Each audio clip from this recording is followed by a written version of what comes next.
Low ball in, Harry Wilson. Yeah! He's done it! Oh yes! Oh yes! Across the face of goal, headed in. Yes! He's done it! What an introduction! Off you go! I am not Australian, but I am enthused, more enthused than half of our boys who are playing in our last match against Everton. So we'll be dissecting that, hopefully in not too granular detail, because it's pretty painful. I have my own plans for that. So we're going to talk about our glorious goal, and then we might smooth over what happened after, well, just cover the first 44 minutes, and then after that we'll talk about themes and questions and things like that. So it's going to be a bit of an ad hoc one. With me today, I have the OG pod daddy himself, Elton. How are things? Very well, thank you, Mark. And I'm curious as to what the connection is between enthusiastic and Australian and you. That's very good. I would be an enthusiastic Australian, perhaps an honorary one day, but you know, we're getting there. We're getting there. Sure. I'm part of this podcast now. Maybe I'll visit you guys that. sometime soon. Take that. And I'm also here with Sam. He brings the energy. He brings the entropy. We love him. We love the tash. We love the glasses. How are we going, Sam? I mean, after that intro, I'm doing fantastic. Look, okay, we can whinge today. There will be whinging. But for now, I have just resigned myself to make a nice cup of tea. I am sitting here with my family. Mark is included in that conversation as the honorary Australian. He's just decided that he's going to become. And you know what? I am going to have a nice time, and I will be violent if anyone tries to take that away from me. But for the time being, absolute pleasure to see you both. Awesome. Always happy to be on with you guys. Let's open it up. Let's go with something very general and broad to begin with, because this is going to be kind of cathartic. It's going to be a therapy session, but I guess we can say Europe is out the question now, right? How are we feeling after Everton? And not just Everton, but how are we feeling about the overall journey of the last month, where Europe was definitely on? We were flirting at that around that 8th place spot. We kind of had a tough run. No one said it was going to be easy, but there was a path to Europe. How are we feeling in general? We can be talking about the squad. We can be talking about our performances, but I just want to open that up to whoever wants to have a nibble at it first. I'm exhausted by it. I'm not even sure that should be the objective we're chasing. It clearly is, because it's a tasty prospect, but I just don't think we're ready. This squad isn't ready, and that would lead us into another discussion about what it might take to get us ready, or for us to be ready to compete in Europe. And I'm just not entirely convinced that we're going to follow through. Should we nick it? You know, just get it over the line by some kind of happenstance. I'd be nervous that we wouldn't actually do the necessary to make us competitive, and it might be a balls up. So yeah, that's kind of where I am. For me, I think, and this is potentially a hot take, but I think if we actually did get into Europe, based on the kind of year that we've had and just everything that's kind of like happened, and we've flirted with the idea, and it's been kind of like something that we've been looking at as an aspiration for quite a long time. I genuinely feel that if we got into Europe this season, I'm not sure if it would have felt fully deserved. Maybe that's a hot take, but I feel that, like, I mean, I'd love to see like Muniz in Europe. I think he deserves it, but the entire squad, I'm not entirely sure if it would have felt right. It would have felt lucky. It would have felt kind of would have had that sense of terror, because it would have just been like, we got in, we are not ready. We are not in the slightest bit ready. It's a bit like I don't know what the closest equivalent would be, but it's almost kind of like getting invited to go to a festival and have everything paid, and then you have to be there like the day before in somewhere like Queensland, and you just kind of go, this is great, but I have nothing. I have actually nothing. I am not ready in any kind of way, shape, or form. So it would have been awesome, but there would have been so much work that would probably have to have been done that we can actually take into next season, or hopefully take into next season. So I'm going to, again, view this with a sense of optimism, because I feel that it could have potentially been a bit of a disaster if we got to Europe, and that is my narrative, and I'm sticking to it. Yeah, I mean, a fair point. I'm also overly optimistic, but I would have liked us to try. We might have failed miserably, but still, that's guaranteed European money. And I don't think the squad definitely isn't there yet. Like, that's a very fair statement to make. But I would hope that that we would invest, and that's a whole nother topic that we can get into later. But it would have been nice, especially when we're talking about the Conference League spots and we're going to like Riga in Latvia or something like that. I think that would have been quite fun for the fans, instead of, I don't know, if we somehow locked into a Europa League spot and we're getting battered every single time we went out. So I can understand that. That's a fair point, but we can put it behind us. I guess now we're all just rooting for Palace against Man City so they can take that spot. We'll see how that ends up. But yeah, I think I called it when they beat us at home before the FA Cup match. The way they were playing, or maybe it was the FA Cup match. Anyway, after we lost to Palace, probably the second time, I said, maybe even on this pod, like, these guys are going to finish above us. And right now it's not trending well. So we'll see. We'll see how that goes. On that note as well, I think you made a really good point. I think if we had like a real attempt and we had these really tightly contested games recently, as opposed to what just kind of just felt like us really dropping the ball, I would probably have a bit of a different attitude to it.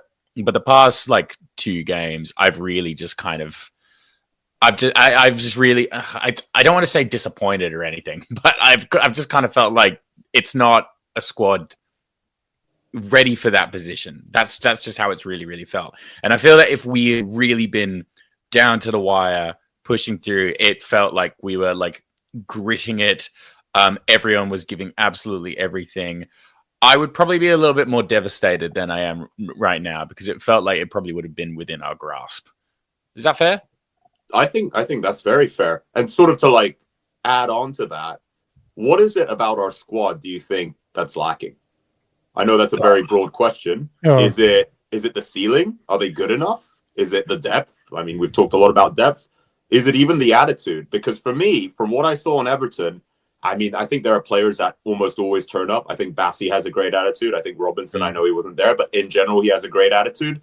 I don't want to name names because that's not a nice thing to do. But in general, like, I can point out the ones that really feel like they're trying. And what frustrated me when I watched, this is why I bring up attitude, when I was watching Fulham Everton, which we're going to get into, is I think we had an opportunity where we were passing it around the box and Pereira has about a split second to take a shot and score. And we're already 3-1 down at that point, so the match is pretty much done. And he's lining up the shot, right? And an Everton player comes flying in. Last minute tackle. I don't see that from our boys, really. Maybe from Bassi every now and then. But you know what I mean? That sort of, that hunger to really stop the shot. Even though you're winning. You're 2-0 up with 10 minutes to go. And not 2-0. A 2-goal lead. But you're hungry to block, to make that block, to not let them get that shot off. I don't really see it from our boys, but what do you guys think in general about the squad as well? You're quite right. You're quite right. And there have been periods of games this season where we have turned that on, almost reprising the kind of energy of Polinia. And when we do that, it's a sea change. We're a different side. We look super competitive, and sort of to circle back to my thoughts forming in my head as you were asking that question. I remember thinking in the game that for such a long period, I was thinking to myself, "Yep, okay, we're one up, but we just don't score enough goals. We cannot score enough goals. We can break it down however you like. We can talk about the striker problem. We can talk about our winger problem. We can talk about a number of goals coming from the 10 position or from set pieces, but we just don't score enough goals. And then, of course, we concede 2. So that wasn't the problem. We were ahead, and for the umpteenth time this season, we've lost whilst leading Yep. 1-0 up. It must start with a lack of goal scoring menace and real potency. I just think we just can't score enough goals against the good sides or the shit sides. Yeah, I think the third or the second goal that went in, that's got to be down to an individual error. Leno made a mistake there. I don't really know how a guy like Leno makes a mistake there, because he's pretty safe pair of hands. But I guess everyone's entitled to a bad day at the office, I guess. But that's a costly one when that cost us 2 points. And so, yeah, it's super frustrating. But I've heard lots of commentary that try to find positive words that say, we were kind of on the beach earlier last season and the season before, and our run has gone further. But it's just so disappointing that if we'd lost to Villa 2-1 on Saturday, you wouldn't be upset, but we shouldn't be losing to Everton at home. We just shouldn't be. It's very well known. I'm not a methodical mind. I'm a romantic, so I can only kind of see this in my own kind of way. For me, it really just because I know this is really in like the later stages of the game more so than anything. I'm not necessarily going. I might name some names. I'm sorry, Mark. I might. I won't ask that of you, but I might. For me, it just comes down to just like a sheer lack of desire, because I think, and I don't actually blame the players for this at all. If we're looking at players like Willian, Traore, Anderson, they're so and Leno as well. They're so established in the Premier League. They don't really have anything to prove at this point. They are, I mean, aside from getting in and out of like the international squads. But I don't think that's very high on players like Willian's agenda, for example, or potentially even Leno's as well. And I think as a result, there is a bit of a lethargy, and they have no kind of real. I think their motivation is, I want to play the best game that I can possibly play. And they do it in a very specific way.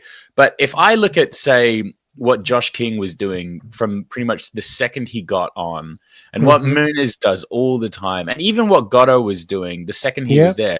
These guys are playing because they want to be seen, and these guys have so much that they need to remind people of. And Polina as well. If we're going to go all the way back, Polina is a really good example of this. I think a lot of time we actually forget that Polina was using Fulham as a stepping and above that and go to a really, really big club. And he used us to essentially show the world, this is what I do. I am the thug. I am the Terminator of the midfield.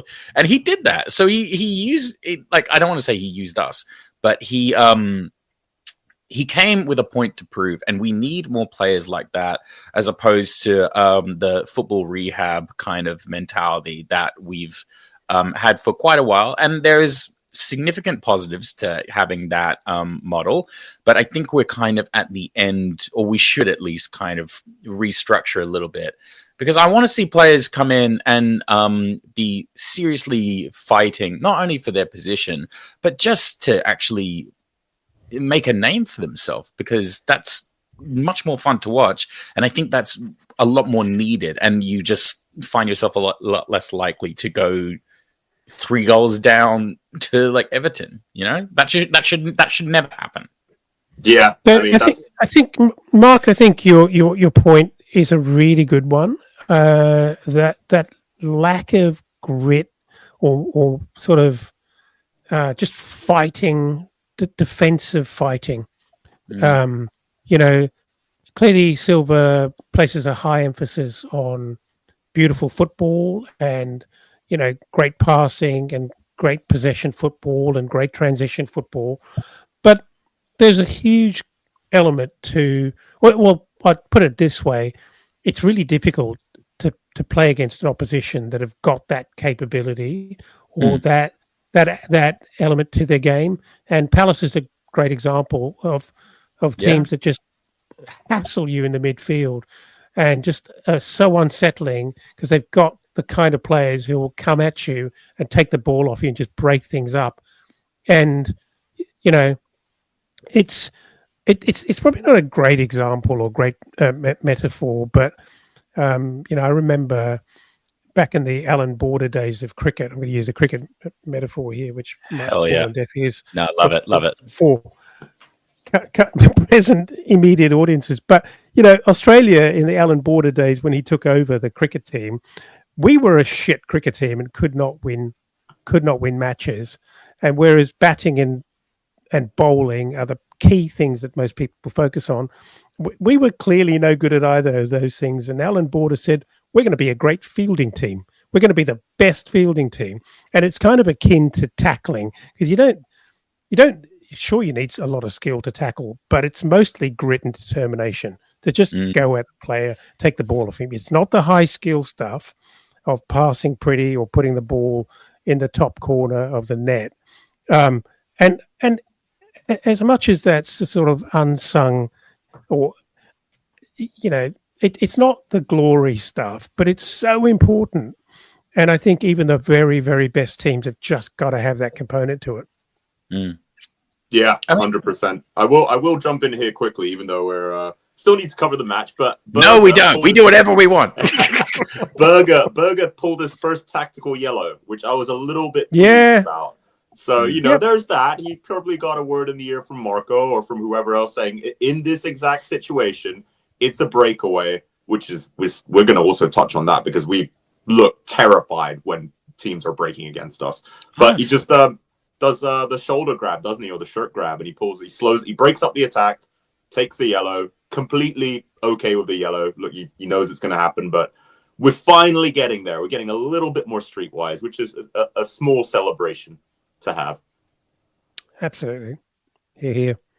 All right. So let's cover our goal at least, and then we'll talk about the themes later. But our goal, pretty interesting in terms of, we have our beautiful play. We move it around a little bit. It gets to ESR, who I try to be a big advocate of. And then he sends quite a nice cross out to Raul. And I think this is how you beat a goalkeeper like Pickford, who always seems to turn up against us. It's like England in a World Cup final when he comes to Craven Cottage that just pulls out stunning saves, right? But I think when you're up against a really good keeper, I wouldn't call him world class, but a very good one, you can't take shots at him from range unless it's a postage stamp shot, right? You need to go in where there's no time for him to react. And I think Raul does a really good header there. But, opening up the question again, ESR and Raul, what are our opinions on those guys? Does Raul deserve another contract extension? Is ESR going to come good next season? I'm hopeful he is, but Sam, I'll throw to you first. ESR and Raul, pick one and give me your thoughts. I think you definitely keep ESR. I mean, I think he can create. There is a guy there. There is a player there. I don't really know what it requires in order to kind of make him the absolute best. I don't know if it's an attitude thing. I don't know if it's a system thing. But I do think he has value. He kind of pisses me off because he does. I mean, look, he got an assist. No one else got an assist, and he is frequently that he does nothing all game, but he does get a goal. So I can't criticize somebody that much who's actually bringing in points. Jimenez for me, I've thought about this a lot because I think we'll look back very fondly on Jimenez and kind of like what he's actually done for the club because he has actually been quite consistent and he has provided goals in this period. Again, it's been a bit of a weird period, like post Mitrovic, and kind of like post Mitrovic, pre Muniz, whatever Muniz is going to be. He has actually been helpful in this kind of period.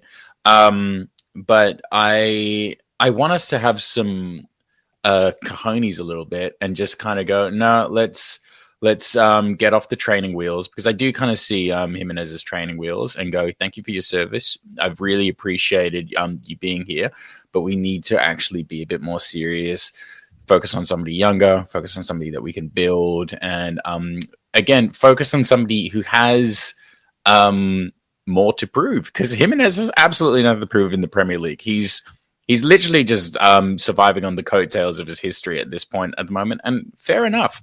But do it at another club. But again, thank you for your service. Really appreciate you. But yeah, I really want us to engage some new players that want. Look, credit where credit's due for both of these guys. I'm a regular critic, and I don't think an unfair one, of either ESR or Rao. I thought ESR, I thought ESR had a reasonable first half yesterday. Certainly, if I look at it over a period of maybe the last 6 or 8 weeks, definitely one of his better performances in the first half. He was bright. He was around the place. He was trying to make things happen. He was part of it. He was looking fairly positive. It concerns me that he only seems to be able to do that for clubs that he's possibly looking down the table at. But nevertheless, I'll take the positives as they come. And I think on balance, it wasn't a terrible performance from him yesterday. I think it's way below what I think we expect of him for the money we've spent and for the position he occupies. I need more. I need more, a lot more, and I need it consistently, and I need it over 90 minutes.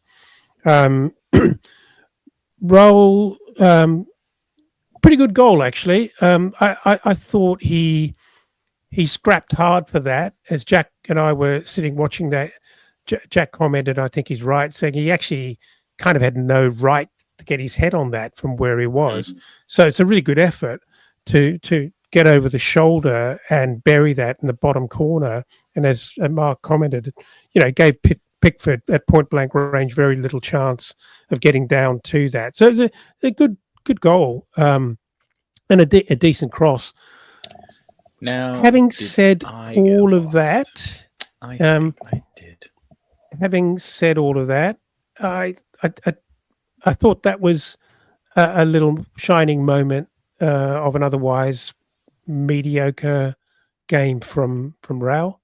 I don't think I'm being too harsh, but against, we had a lot of possession. We created a lot of, I wouldn't call them great chances, but we put the ball into areas where the kind of striker that I think we deserve to have at a club like Fulham, in our position, in our current position in the universe, we need a striker that can take half chances and convert them into goals out of next to nothing.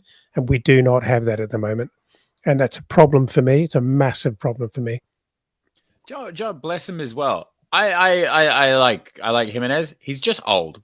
And I want, and it kind of plays into the ESR conversation as well. ESR is what, 25, maybe 26, give or take. Yeah. So that for me warrants an investment because there's time there. Jimenez, it's just depreciating in value. And yeah, you have anomalies, but I don't think he's going to get more of a second win than he's already kind of got. So for me, it's a bit of a simple conversation.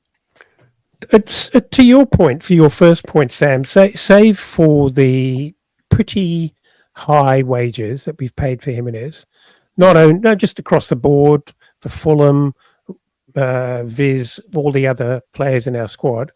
He's on pretty high wages, allegedly. But I think if you stand back and look at the whole package, economically, it's been pretty good business. We're going to pay $5 million for him, and he's combined with Muniz to score a reasonable amount of goals out of the two. Neither of them have pushed on, and I think Raul has stopped Muniz from pushing on, frankly. But the end result from the two of them has been reasonable, and I think we'll look back on it. I wouldn't say fondly. I'd say sort of. I don't know. I don't know. I don't know how we'll look back on it. Certainly not negatively. I would say he was an astute buy, right? He was the right buy economically at the right time, because we had the FFP and we have the stand being born, and we needed to. We wanted someone cheap, relatively decent, and prem proven, who happens to be a recovery project, and we made that happen reasonably well. But I think 7 goals from open play is not the best. Yes, you can argue he maybe didn't get the best service. That's a very valid argument. But we've also seen him whiff a couple of ones that, Mooney's or any other mid to high, aiming towards Europe level striker should be putting in the back of the net. So I'm in agreement that I think it's probably time. He's done a great job. Having said that, I feel like inertia is a big part of our transfer strategy. So if someone's already there, and if Marco isn't, red in the face telling him to get out, the Cons will probably just kick the can down the road. But that's just my opinion. We'll see what happens. I think it's pretty fair. The opposition's goals. We're not going to go through each and every one of them, but generally speaking, it just seems like this is how we let in go. Unless it's Liverpool banging them out in from outside the box, this is how we let in goals, isn't it? It's off of set pieces, and it's I wouldn't say against the run of play, but when the opponent is breaking at us at full pace. But so, like I said, broader question: do you guys think we have a good defense? Because for the longest time this season, I thought our defense was not rock solid, but I thought it was up there. You say the names: Leno, Bassi, Robinson. Anderson on his day, I think, can be very, very good, and he has a distribution. Kenny Tete. I still say these names, and I think, that's a solid defense. But when you look at the stats, XG and XGA, we're almost identical. We're basically at 1.5 each way. So we score about 1.5 goals a game, and we let in about 1.5 goals a game. So really, we can't be that good. I'd love to dive in deeper because we seem to let in a hell of a lot of deflections. But other than the deflection, set piece, and a breakaway, which wasn't, to be frank, if we look at it, wasn't even a good shot. That's a Leno screw up. But what do you guys think? Honestly, if you asked me like 2 months ago, I would actually die on the hill that we've got probably one of the strongest defensive units. And I'm not sure what's happened really in like the past month or so. But outside of Bassi, who I really got to give him his flowers, because he every game he comes in with so much like passion, and he's so ready, and I really, really appreciate what he's doing. I borderline get annoyed at how much of an attacking threat he has kind of become, but I also kind of want to let him cook just because I think it's important for his confidence. In the same way, I like obviously Robinson as well has had an amazing season, but I almost kind of see him. I've always seen him more as an attacking threat more than a defensive player. I've never seen his defensive quality as his main strength. I've always seen it him driving forward and like crossing in. I really can't articulate it too much, but something's kind of like happened there. It's not that they've kind of like lost cohesion with each other, but they just seem to have like just lost interest, particularly on that right hand side. Skibby's mentioned it a bunch of times. Sometimes I almost feel that Diop and Bassi's a better option, and I love Kenny Tete. I actually really like Castagna as well, but that right side has just felt really, really weak recently, and I don't think it requires like a full upheaval and just get a whole bunch of new signings in. But it could also come down to just there's not as much competition for their individual positions. So as a result, there's just a bit of complacency going on there. But that's one take. I actually don't know. Dad, what do you reckon? Well, I think this is a really, complicated or complex and interesting one. I think to simply compare the stats of XG, XGA, it doesn't really tell the whole story. I think if you're right when you mention the names. I'm pretty happy and pretty comfortable with the individual names there, but I think that there's 3 or 4 different elements to this. Number one, if you've got a really high functioning defensive midfield, your last line of defense doesn't have to work anywhere near as hard, or it's a different level of problems that your final line of defense are saved from. That was a terrible sentence, but anyway, I'll keep going. It worked. Yeah, I think we haven't seen. I'm convinced, and I know this is not a broadly shared view, but I'm convinced that we haven't seen the best of Anderson, because of some injury problems, and he's not been the same since he came back. But I do think he's got a combination problem with Castagna, who he's paired up with for most of the season, and I think that undermines what could be. Bassey's gone on to bigger and better things, and I do like the pairing between Anderson and Bassey. I do like it. They just need the right level of support outside of them. Look, Robinson, he's a unique cat in terms of what he offers. He's not the greatest defender, but he's a wonderful carry and a dangerous carry of the ball up the field. To me, it was interesting. I think it was Cess who got himself into position in one of the recent games, sort of just on the edge of the box, having a shot. It was a fairly insipid shot, but we commented on the sofa that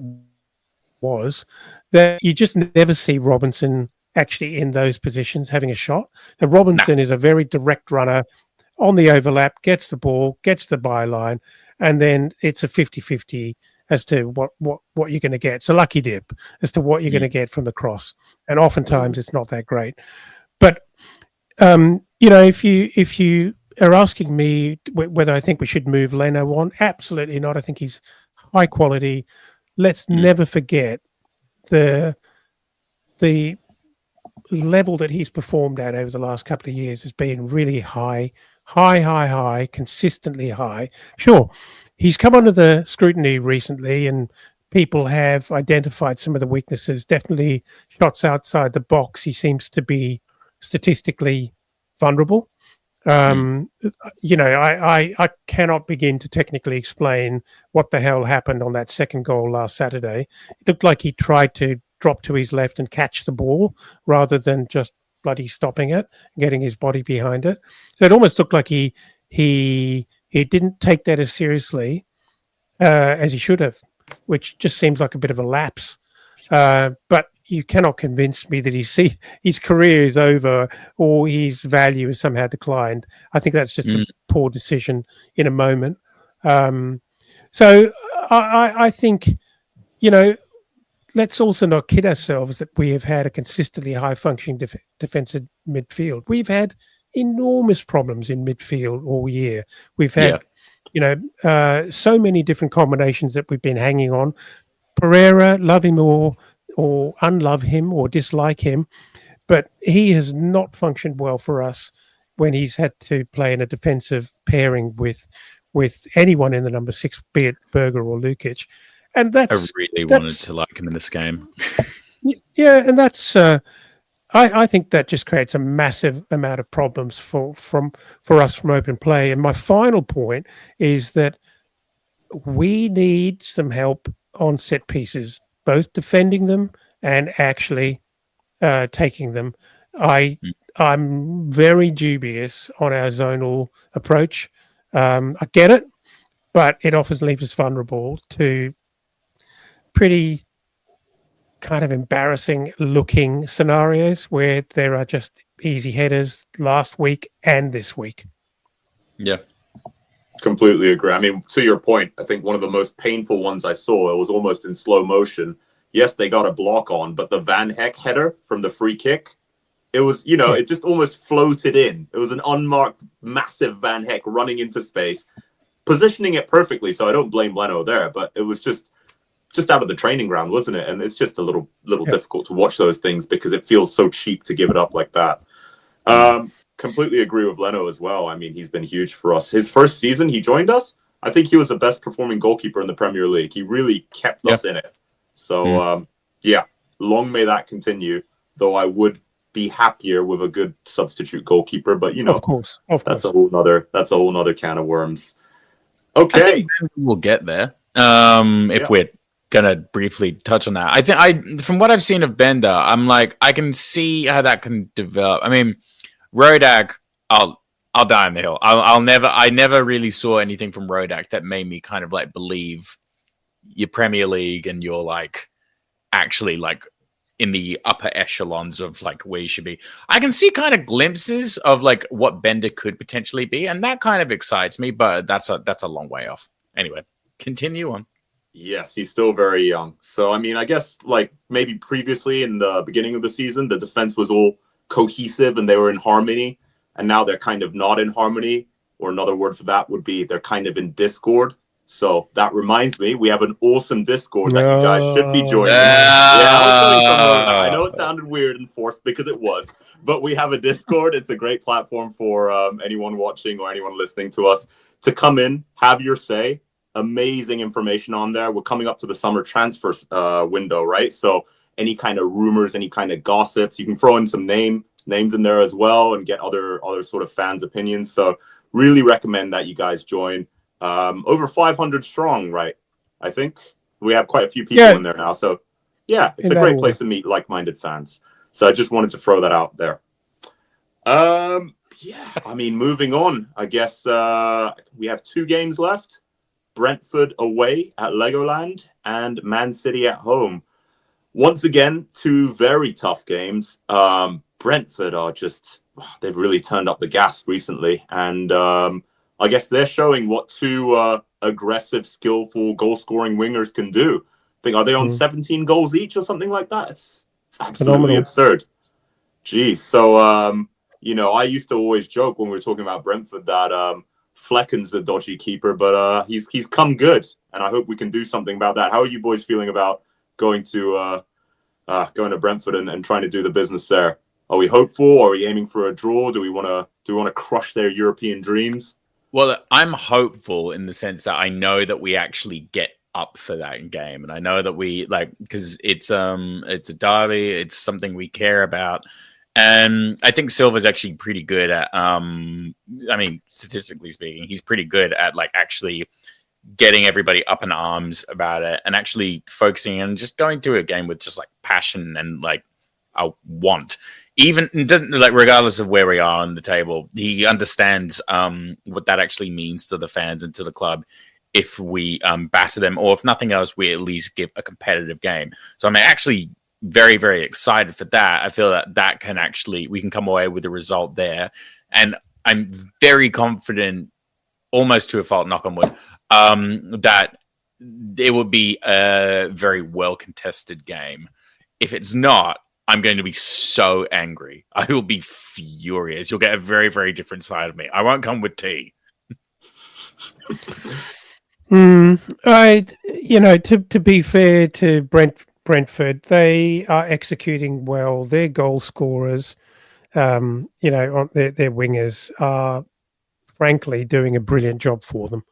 And I'm not going to try and, I'm not going to petulantly be negative about all of that simply because they're our nemesis from down the road. But it's going to be difficult away. It's a tough game for us, no doubt about it. And our form and our momentum is not great at the moment. So I have low expectations, unfortunately.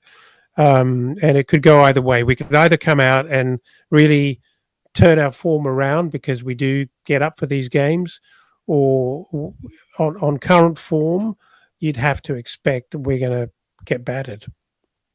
Yeah, I can see that. I mean, Silva is very good at getting us up for these games, but at the same time, all it's going to take is one, and they're quite tricky. I think Thomas Frank's done really well for the budget he's been given. But they know how to do their long throws and their set pieces and sort of how to just game the system enough to like put us off balance. And I'm just hoping we don't get sucker punched early with one of those, because that would be pretty painful. But we're going to leave the rest of the preview, I guess, to the After Dark guys, so they can go through it in detail, and then they can talk about their, how we should go in and what the lineup would be and things like that. So moving on.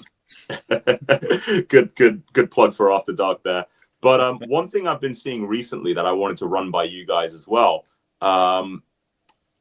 I think it's really interesting, because I'm very clearly on one side of the fence, though I do acknowledge that there are arguments against it. But Silva's been getting a fair bit of flack from some elements of the fan base.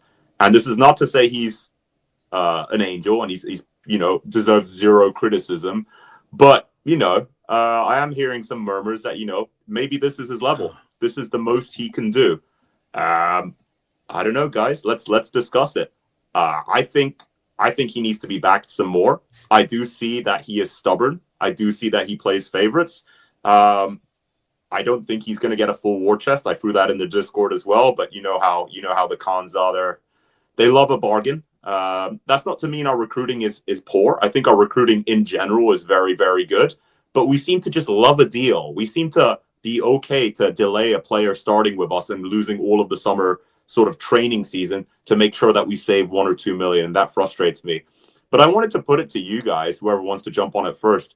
Is this Silva's level? Is what's the best we can expect from him, even if we gave him what he wanted? Is it about 7th or 8th? And if that's the case, and if he does go, who should we be looking at? If you have any names off the top of your head. I have views, but Sam, you're welcome to go ahead first. Your views are probably more succinct than mine. I wasn't expecting to have this question brought to me. You go through yours first, and then I'll give me some time. I think it's impossible to have a conversation about a manager separate from a conversation about ownership and the way in which the owners go about it. Yeah, that's true. I think if a manager has a large and fairly free hand in terms of who and what he can purchase, I think it's quite transparent as to what's going on. He's making his choices. They're unimpeded. He's picking the men he wants. And I think you can analyze how good he is at his job and how good he is at competing within the league and his peers. I think it's infinitely more complicated and nuanced than that in terms of the job at hand at Fulham. I think Fulham, there are many clubs that have budget problems, and I think it's not even as simple, it's not even as simple as budget constraints. It's the manner in which we like to do business, as Mark touched on before. It's this waiting till the end of a window and trying to do, budget deals and get great value on sort of recommended retail price. Maybe not even good value, but just cheap. Cheap based on asking price in the market. It's not a good way of doing things. It's not what your competitors are doing by and large. And so I think it puts Silva at a big disadvantage. It's not the way that I think he'd prefer to play, and I don't think it's the best system for Marco Silva. I think he's a man with a vision. He's passionate. I think he's very aggressive, and I think that suits an ownership model that will back him by and large to fully and let him go and do his worst. That's not the game he's playing at Fulham. I know there are plenty of people who look at the bottom line and go, well, they're spending, look how much money they've invested. And it's sizable, but sizable is the game at hand here. That's what it costs to be, or that's what it takes to be an owner of a Premier League club, even a bad Premier League club or even a lowly Premier League club. That's what it takes. You can't just say, oh, they've spent 300 million, we should be grateful. That's what it takes, unless you want to be in the Championship or lower. If you have any ambitions, if you have any ambition, you've got to keep investing money and find ways to build value in the asset whilst losing cash. Yep. That is the game. I, So I'm not sympathetic to how much money they're having to spend as owners of Fulham. That's the game. I completely agree. I mean, I've always said that football is essentially capitalism's game, and in order to do that, you kind of have to follow the laws of capitalism. Whereas if you spend the most, you kind of win the most, because if you have the capacity to spend more than everybody else, it's a bit of a combination of spending plus time. But I mean, we've seen it in a million examples. I mean, everything from Wrexham to Man City to Chelsea. If you spend more, you do actually achieve more, and it's a very, very clear kind of like indicator of as you said, Dad, what owners' real kind of interest actually is, or what they are predicting, or what they actually want. I mean, it's the obvious one, but if you look at Wrexham, you don't have to spend crazy amounts of money, but it's very, very clear what they're doing, and they're doing things very, very intentionally. They're not trying to get the best quality deal. They're just trying to get the best players for what they're trying to achieve. And I understand the constraints of financial fair play, but I think you do have to play with an element of risk, and you can't be risk adverse in a game where everybody else is spending so much more than you. And if you want those European spots, you almost kind of have to go about it like you already have those European spots, and you have to be building something almost in a bit of a delusional way. That's why Roman Abramovich was so goddamn successful at Chelsea, because he understood you just have to hemorrhage money, and it goes against all the laws of what you call it? Economics. Well, no, well, a little bit, but it kind of doesn't. Investment, yeah. So, like, I mean, as you know, investors hate when you spend their money. But in order to actually get results, you have to spend money. So you kind of have to play this. For somebody like Roman Abramovich, who's a Russian oligarch, he goes, I don't care. We're doing what I want to do because it's my money. I've got more than anybody else. This is how we're rolling. I would love the Khans to do that. And I don't want to mention him, but the old guy that used to run the club that we don't want to name anymore, and we shouldn't name because they're a monster. They did have that attitude of, I'm going to spend what I need to spend. I'm going to do what I need to do because I want to be in those conversations. And until that happens, I'm not going to criticize Silver as much as I can criticize the larger project at hand, you know? I think that's a great point, Simon. Just to jump in there, I think it really is a question of ambition. Are the ambitions aligned? We know Marco's ambition is probably Europa with us at best, and then jumping to a Champions League team. Completely fair. Young manager, ambitious manager. I think a lot of the fans, we're grateful that we're not referred to as a yo-yo club anymore. We're established Premier League. And we know we can take, we're not a boring mid-table team that always loses to the top 8 and usually beats the bottom 8, right? We're a lot more exciting than that, which is cool because we play attractive attacking football, but we're super duper inconsistent. And I think, you know, like I said, the fight is out of us sometimes. And another word that you mentioned that I really like, building. I don't think we build. I think we replace. And that really annoys me because we're always trying to look at balancing the balance sheet, right? So instead of building on Mitrovic, which is hard because he was a great pickup, right? And building on Polina, which is probably impossible given his stats were Europe-wide. But we don't even have a successor in place. We have a gem. That gem stays with us for a bit. Robinson is our gem now. And we're pretty much resigned to losing that gem. And then we try and we don't build on him. We don't use that money.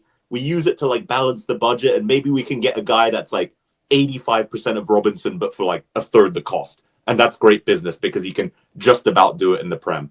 So that's what I find really frustrating. Whereas you look at these other teams, always building. Villa, building. Forest, building. Brighton, building. It's also a great example of this. But I'm just going to throw it out there.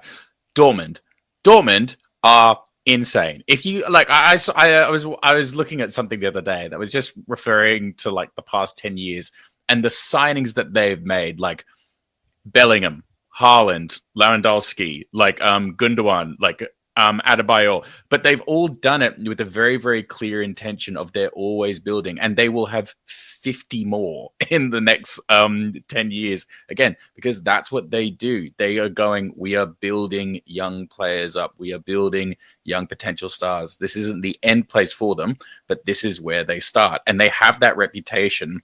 So as a result, more players want to go to them, and it's an awesome model. And again, it's as you said, it's not replacing, it's building. They don't think, oh, we've got to replace Haaland. They've got 4 other players that in 3 years' time will end up doing that. That replacing instead of building is such a bar. I'm so glad you came up with that. We need to frame that. The other thing, which is kind of obvious, but I think we've become so used to it and so accepting of it that it's really problematic. But I think if you got a consultant in to review the way Fulham does business and the way we're structured, I think there'd be some really, really red bullet points which would point to, I don't know, some really fundamental errors in the way we run the club. And the proxy owner being the director of football and someone who arguably knows, or certainly knew next to nothing when he came into the ownership of Fulham, sorry. One could argue he's learned a little bit along the way, but he's not a football guy. And yet he controls the purse strings on behalf of Daddy. And you cannot convince me that he runs the club, or they run the club, as kind of silent investors who back their professional C-suite. It just doesn't seem that way. And as a comparison to Wrexham, there are a couple of guys who unashamedly knew very little about football, but wanted a crack and thought they knew how to build something by being very clever business people, let the football people get on with it and bought into their vision and funded it. That doesn't happen at Fulham. We meddle. The Khans meddle. And it's I think it impairs everything that we could be. And I think it's a big reason and big part of why we have that kind of glass ceiling that we just can't get beyond. It's just not the game that requires good, like, succinct economics. It's just, you have to be crazy. You have to be a lunatic. In the exact same way that if you want to win capitalism, you have to be a megalomaniac. You just have to be, you have to have that kind of, it's kind of balls to the wall stuff, isn't it? Yeah, but that is the only way that you achieve, because everyone is trying to play by the rules, and if everyone plays by the rules, then nobody exceeds. The only people who do exceed are the people who just gonna go like, I don't care about the rules, I do what I want, and then I'll deal with the repercussions later. Unfortunately, that's the folly of capitalism, i.e. Man City. Literally just, I'm just gonna do whatever I want. Nobody cares because they can't catch up with me. And then we have presidents who have also got themselves in the exact same situation. This is not rocket science. It's everywhere. Great philosophical tangent there. Yeah, couldn't agree more. I mean, that's why you come to the Monday night show. I think the problem is we're too restrictive, right? Like we don't have deep pockets. We have decent recruiting, but I wouldn't say it's on the same level as Brentford's recruiting or Brighton's recruiting, where they can pick up some real gems and polish them and move them on. I mean, I hate to talk about Brentford, but bloody hell. Watkins was there, now gone. They made money off Ben Rama. They made money off Tony, right? So they can ship their players, but they'll have ready-made substitutions, to fill. I couldn't believe they did it with Wissa and Wemo, but they have. and there you go. And for us, we don't seem to be doing that. But we also want Prem proven, right? Which means we're going to pay a premium for that. But we don't have deep pockets, and we don't want to. And the funny thing is, that's a problem. That's a problem. The risks we do take actually have turned out decent. I'd like to see Cuenca get more of a chance. He didn't look too out of place, even though his first match was against Liverpool. Sessegnon was a risk, a small risk because there was no transfer fee, but he hadn't really performed at Tottenham. And I think some of these risks they're worth a shot. So we'll see. In the Discord, we have been linked with a couple of free transfers. So Cole Walker-Peters and a few others. So I think that hopefully we'll see what comes of that. And one thing, just to slightly defend the Khans, though I know that's a deeply controversial and weird take, but I love to make the argument that we didn't spend enough in January, which, in my opinion, is a fact, and that we have the lowest squad value, which is deeply annoying. But it was told to me that we are 10th for wages, so we do pay our players, or we will pay someone what they probably want. Their agent wants them to be paid to join the club, and that's quite heartening because I would hate to find out that we are, 17th in squad value and 18th on wages, but we're not. But I thought it would be unfair to, without representing all sides of the argument that, at least that's probably where some of the money's going as well. One of the other elements to this is that we're not great at attracting players, are we? We seem to be connected with players, and then it falls apart. And if you believe that we're offering decent wages, why are players turning us down? Why aren't we seen as an attractive project? And maybe because the market isn't stupid. And when I say the market, I mean the players and their agents. They look at the ambition and how things are working in a club like Fulham, and they look at the other players that are joining over the last 2 or 3 transfer windows, and it's just not enough business. You could easily look at the ESR and the Anderson money, and I guess it's 50-60 million pounds. We bought 2 players, but I'd be just as interested if we spent 35 million on 6 cracking prospective talents. But then that kind of goes against Silva's philosophy, and we've got to hold him to account for that he wants Premier League proven players. So if you want Premier League proven players, that's a difficult business with the Khans who aren't going to give you an open-ended budget. It's kind of a difficult game to play. 100%. All right. Well, we are coming up to the hour mark. Any last remarks from you guys on our chats or Everton or anything else? I mean, there is a comment here which I'm trying really hard not to bite on because but we just kind of be going back over the same. Okay, well, I'm just going to bring it up because I'm just why not? So the Carlins wants this is David Wellington. Carlins wants sustainable. You want them to take more risks, but they would be risks. The game isn't easy. But it kind of is though, because honestly, it requires risk. It's high risk, high reward. You do it literally knowing that it goes against the logic that is required.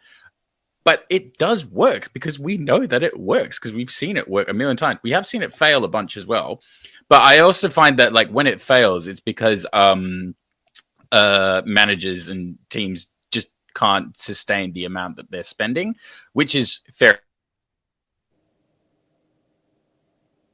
Oligarchs or people who are linked to family networks in Saudi Arabia. But that is what you have to do. And I will just die on the hill that in order, it's okay. It's like this, right? If I didn't get cut out. Thank Christ. Okay. So in order to get say, for example, the girl of your dreams, you have to dress like the man of her dreams. In order to play Champions League and European football, you have to be making decisions like you're already playing Champions League and Premier League football. I think that is a fair comparison. Yeah, I like it. I'm all for it. That's kind of an American fake it until you make it attitude. 100%. It does work because again, like the more you kind of like get into that, and the more you condition your players, your fan base, and the decisions of the board that is how you're doing it. You see situations like Wrexham where they've just done what? They've just done 3 jumps. So next year they're playing Championship. And it's very, very likely with the way that they're going and the way that they're progressing, maybe not next year, but the year after, they're going to play Premier League. And they've always had in their mind, we are going to be a Premier League squad. And like, what does that do? You make decisions that are entirely based on what would a Premier League squad do. And that's kind of how we need to go about it. So, David Wellington, I don't like your comment. And David is an esteemed member of the Discord. He writes good shit. So yeah, and he's had more spotlight than anybody else. So he should be thankful for the attention that we've given. Well, thank you for your comment, Dave. Yeah, but you know, in summary on all of this, I kind of want to pick up and amplify what Sam said early on. I don't want to pick on or jump on Marco Silva here because I think. Maybe within the confines and within the structure that is Fulham under the ownership of the Khans, maybe this is as far as you can go. And I completely see what the Khans are doing. I get it. They're trying to run this show like a proper bean-counted show. But I worry that it's not going to work. And I think you're going to lose managers. As fortunate as we are to have a manager like Silva, I think we're eventually going to lose him out of frustration and lack of achievement of his goals and ambitions. I think, I think if you don't, it becomes a recruitment problem. Becomes Fulham just doesn't become a great destination, and people will look at the likes of Brentford and Brighton and Palace as having, frankly, more unadulterated ambition than us. And that's a bad thing for a football club to start projecting. Yeah, completely. 100%. I would hate for us to become someone like a Watford who, you know, were pretty in and around the Prem for a few years. I'm kind of showcasing my lack of history here. But now they are struggling to get anywhere near the top of the Championship because of the owners, right? Because they have a hire and fire mentality over their managers and they're kind of running it in a bit of a weird way. So that would be a pretty dire prospect for us were that to realize itself in the future. One other frustration I do have with Marco, though, just to play devil's advocate, is we seem to get a lot of signings based on the fact that they can play in multiple roles. Castagna, Iwobi, to a degree, Harry Wilson as well. But we never do it. We rarely see Wilson in the 10. We rarely see Iwobi in the 8. So we're paying extra because they're so versatile, and then the only thing we do is swap wings every now and then. So I'd like to see a little bit more. It would, if anything, it would confuse the opposition. So that would be quite cool. But there you go. All right. Well, I think it's just about time to wrap this up. Elton, thank you for your wisdom. Thank you for joining us. Always a pleasure. Oh yeah. You're welcome. I've enjoyed it. It's actually been a good chat. Shit result. Great chat. That's what we want to hear. Well, possibly good result, good chat, but we'll take the latter. And Sam? Thank you very much for having me. I love when Mark or Skibby or Dave host when it's me and Dad on it. It kind of feels like somebody coming to your home and cooking you a meal, which is the best way to eat. Because I feel comfortable here and you've done the majority of the work. So me and Dad just sit here and look pretty, and we are forever appreciative of Mark and what he brings. Yeah. Thanks so much, Sam. Well said, Sam. Well said. All right, guys. Well, with that, we will see you on Thursday for After Dark. Thanks for tuning in. Come on, you once.